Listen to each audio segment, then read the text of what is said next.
Buku adalah jendela dunia. Dengan membaca buku, jendela dunia akan lebih terbuka lebar. Orang yang senang belajar dari pengalaman orang lain selalu ingin membaca buku lebih banyak lagi dalam sehari. Bagaimana? Tentu sangat menarik untuk disimak.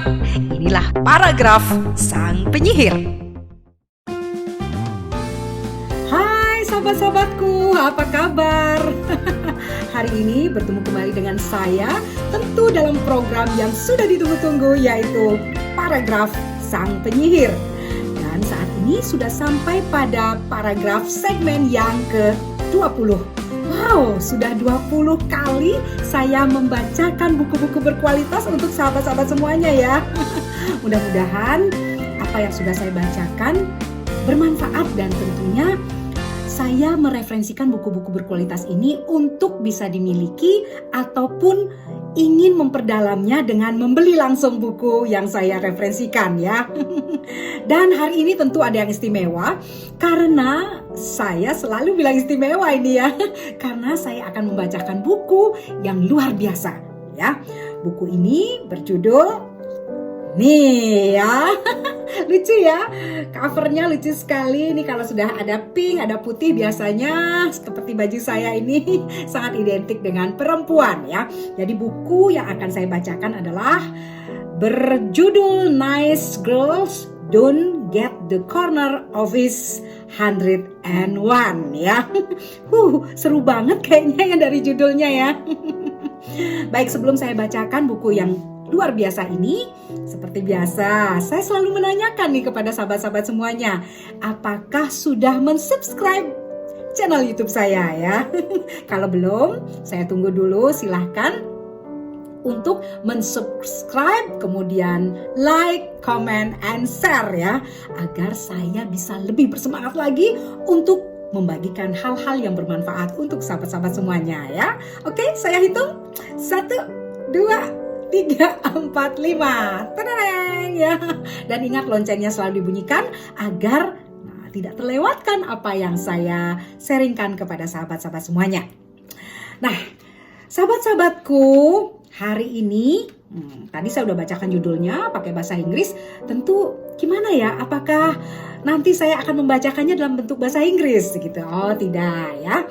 Jadi buku ini sudah diterjemahkan dalam bentuk bahasa Indonesia dan sudah diterbitkan pada tahun 2006 ya, 2006, dan saya membelinya tahun 2012, artinya baru ya. 2012. Buku ini sudah lama, tetapi kalau saya baca kembali dan itu sangat up to date ya, artinya sangat sesuai dengan keadaan yang ada pada saat ini gitu ya. Jadi tidak ketinggalan zaman dari isi yang sudah dituliskan. Nah ya, apa sih sebenarnya buku yang akan saya bacakan ini sampai saya pakai baju yang berwarna pink ya, kemudian kulitnya juga warnanya putih dan pink.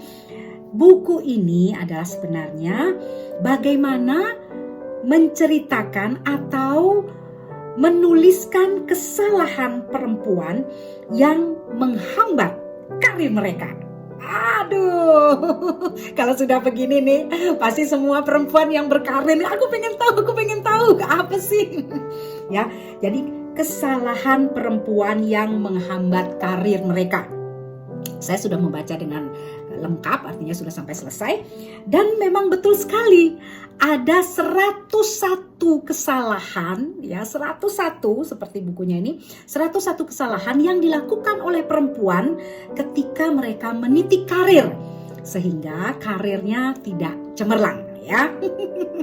Pasti nih, kira-kira di antara 101 kesalahan-kesalahan yang saya perbuat ada di nomor berapa ya? Jadi sahabat-sahabat semuanya, seperti kita ketahui, perempuan-perempuan sekarang itu banyak sekali yang berkarir. Nah, kalau kita lihat juga, biasanya ada karirnya cemerlang, ada karirnya biasa-biasa saja ya, walaupun kita lihat kinerjanya sama-sama bagus. Nah, seperti itu ya. Jangan-jangan kesalahannya terletak pada ini, di antara satu-satu ini ya. Jadi menarik sekali untuk saya bacakan, dan ayo bersiap nih ya, perempuan-perempuan peniti karir, perempuan-perempuan karir yang saat ini sedang meniti karirnya di perusahaan tempat bekerja. Silahkan dengarkan dulu saya membacakan buku ini. Nanti kalau memang berminat silahkan dibeli ya. Dan tentunya dengan saya bacakan akan tahu juga apa sih kesalahannya sehingga karirnya tidak bisa melesat seperti teman-teman lainnya gitu ya. Atau karir kita sudah bagus, ingin lebih bagus lagi. Jangan-jangan kita juga melakukan kesalahan-kesalahan yang disebutkan oleh 101 kesalahan perempuan yang menghambat karir mereka ya. Nah, kalau saya baca, selain kesalahan-kesalahan yang dikemukakan di sini, yang ditulis, dalam buku ini juga akan dibimbing bagaimana caranya, ya tentu meniadakan atau menghilangkan kesalahan-kesalahan yang kita perbuat, ya. Buku ini ditulis oleh seorang yang bernama Lois Frankel, PhD ya. Saya bacakan sedikit tentang penulisnya agar sahabat-sahabat di sini lebih tertarik lagi untuk mengetahui apa sih isinya ya. Jadi Lois P. Frankel, PhD adalah Presiden Corporate Coaching International, sebuah biro konsultasi berbasis di Pasadena, California, dan mengkhususkan diri pada bimbingan eksekutif, pengembangan kepemimpinan, dan pengembangan tim. Ia juga merupakan pembicara utama yang terkenal dan penulis Overcoming Your Strengths. Ia tinggal di Pasadena, California. Nih orangnya nih, ya cantik ya. Nah, ya. Luar biasa kalau saya membaca buku ini ya, benar-benar menjadi inspirasi kita nanti, terutama bagi perempuan-perempuan yang bekerja, yang meniti karir. Banyak sekali kesalahan-kesalahan yang kita perbuat, tetapi kita tidak sadar bahwa itu adalah merupakan sebuah kesalahan ya. Ada 101 untuk pertama kalinya saya akan bacakan di halaman 29, kesalahan nomor 5 ya. Bagaimana, sudah siap semuanya? Saya bacakan ya. Kesalahan 5, bekerja tanpa istirahat. Sekali lagi ya saya bacakan ya, bekerja tanpa istirahat ya. Tentu kata-kata bijak, jika Anda menginginkan sesuatu diselesaikan, serahkan hal itu kepada seorang perempuan. Ada benarnya. Perempuan akan bekerja non-stop untuk mendongkel sebuah proyek. Bekerja tanpa istirahat tidak hanya mengganggu kesehatan, tetapi juga mempengaruhi kinerja optimal Anda. Pakar produktivitas menyarankan untuk menyempatkan diri beristirahat setiap 90 menit guna mempertahankan tingkat konsentrasi dan ketepatan yang maksimum. Wah ya, jadi nih saya selingin dulu dengan bercanda.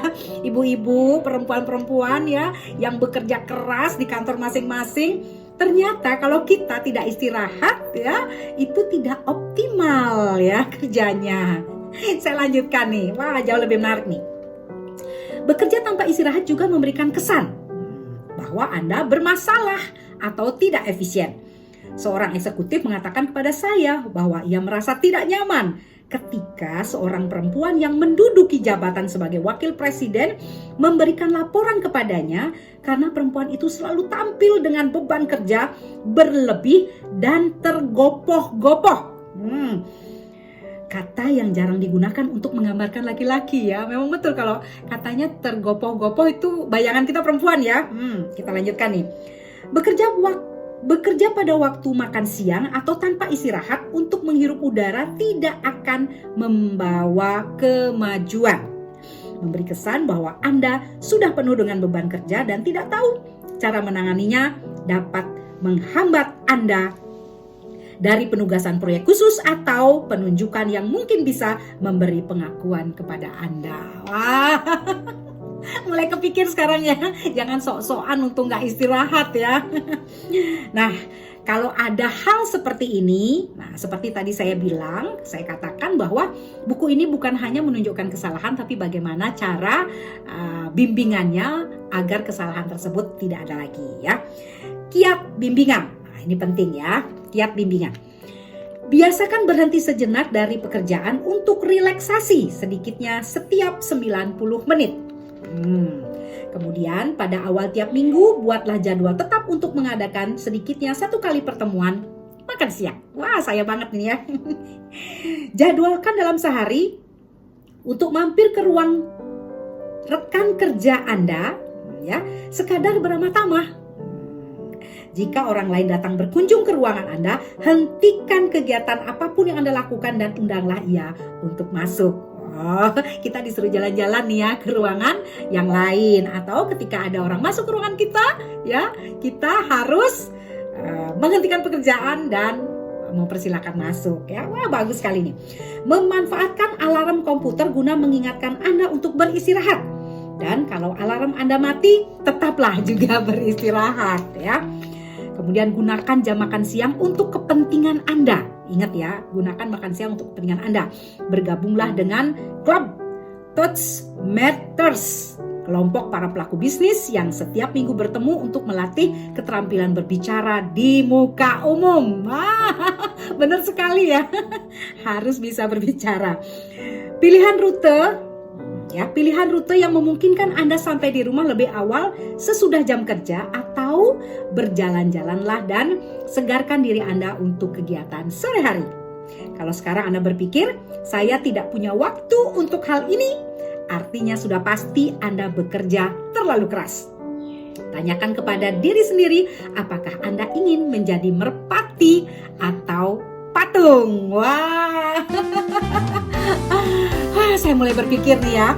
Jadi sekali lagi saya ulas sedikit dari bekerja tanpa istirahat, khususnya untuk para perempuan, karena ini buku khusus untuk perempuan ya. Segeralah kita beristirahat ya, jangan terlalu bekerja keras. Kemudian juga ya, ini yang bagus sekali ya, bergabunglah dengan klub. Ya, di sini namanya, kalau di Pasadena ini mungkin namanya adalah Toastmasters. Nah, kalau di sini bisa bergabung dengan kelompoknya Sri Sumardani sang penyihir ya, karena di sini diminta untuk melatih keterampilan berbicara di muka umum. Ternyata penting sekali ya, melatih skill untuk berbicara di muka umum atau di hadapan publik. Dan tentunya bagi perempuan-perempuan yang terlalu bekerja keras, tolong ya, mulai sekarang kalau Anda menginginkan karir Anda melesat, salah satunya adalah harus beristirahat, bukan sebaliknya ya. Wah, saya sibuk, nggak istirahat gitu ya, karena kerja kita tidak optimal ya. Dan yang kedua, apa dibilang? Kita dianggap perempuan yang terlalu banyak beban kerja. Nah, ini juga akan menimbulkan karir kita akan terhambat. Kita nanti dibilang bermasalah ya, dengan efisiensi waktu dan kinerja kita yang dibilang tidak efisien atau bermasalah ya. Jadi di kesalahan yang kelima, bekerja tanpa istirahat ini, saya sudah bacakan dan saya juga sudah membacakan kiat bimbingannya. Mudah-mudahan menjadi inspirasi bagi wanita-wanita atau perempuan-perempuan yang sedang meniti karir. Jangan sampai kita melakukan kesalahan yang nomor 5 yang disebutkan oleh buku ini, yaitu bekerja tanpa istirahat ya. Oke, dan masih banyak lagi kesalahan-kesalahan lain yang ada di sini. Mungkin saya bacakan sedikit ya. Apa saja kesalahan lain sampai 101 ya. Nah, ini bagus sekali nih. Nah, nih tata rias yang tidak pas ya, tatanan rambut yang salah. Kemudian juga menata ruang kerja ya, seperti ruang tamu. Kemudian sering menyediakan makanan, kesalahan banyak sekali. Dan kalau saya lihat di sini di daftar isinya ada yang bagus sekali ini ya. Nah, ini. Kesalahan nomor 11 itu melindungi orang-orang yang menyebalkan ya. Kemudian juga kesalahan ke-12, menahan lidah Anda ya. Sampai juga ada di sini jabat tangan yang dingin ya. Itu bolos rapat, berprasangka buruk, menolak penghargaan ya. Kemudian juga salah melempar senyum ya. Wah, ini salah melempar senyum ini seperti apa? Pasti pengen tahu ya seperti apa ya. Wah. Nah, nanti di episode selanjutnya saya akan membacakan kesalahan-kesalahan lain yang tentu akan membuat kita semakin terbuka lagi dan jangan sampai terjadi pada diri kita, perempuan-perempuan yang akan meniti karir dan karirnya akan bersinar di perusahaan masing-masing di tempat bekerja ya. Baik, sekian dulu paragraf sang penyihir di segmen ke-20 ini. Kita akan lanjutkan di segmen selanjutnya, tentu masih dengan buku ini, karena masih banyak sekali yang ingin pasti tahunya apa saja kesalahan dan bagaimana cara menghilangkannya, tentu di segmen selanjutnya. Oke, semangat perempuan-perempuan semua ya. Selamat meniti karir dengan baik. Semoga karirnya cemerlang dan hilangkan yang namanya kesalahan untuk yang menghambat karir kita ya. Baik, terima kasih. Salam